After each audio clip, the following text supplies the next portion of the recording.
তাকে রক্ষা করার লড়াই। আর কিছুক্ষণ আগে পর্যন্ত আমাদের প্রার্থীর মুখের ভাষা, মার্জিত ভাবনা, তার চেতনা আপনারা ইতিমধ্যেই তার কিছু কথার মধ্যেই হয়তো বুঝতে পেরেছেন। উনি রাজগ্রাম হাই স্কুলের হেডমাস্টার মশাই। আর দুজন প্রার্থী বিজেপির হয়ে যিনি দাঁড়িয়েছেন, সৌমিত্রের খাঁর কথাও শুনেছেন, সুজাতা খাঁর কথাও শুনেছেন। লোকসভা, ওই লোকসভা জায়গাটা কোনো জায়গায় মোবাইলটা ধরে ছবি তোলার জায়গাও নয়, আর টিকটক করা, ফেসবুক করার জায়গা নয়। ওখানে আপনার আমার কিভাবে জীবন জীবিকা চলবে তার নীতি নির্ধারণ হয়।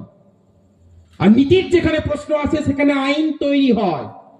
আর আইনের কোনটা ঠিক আছে কোনটা ভুল আছে তার সম্পর্কে কিছু প্রস্তাব যারা জয়ী হয়ে ওখানে এমপি হয়ে যায় তাদেরকে বলতে হয়। আপনার মনে হয় সুজাতা খাঁ 280 পাতার ইংরেজি একটা বড় লেখা পড়ে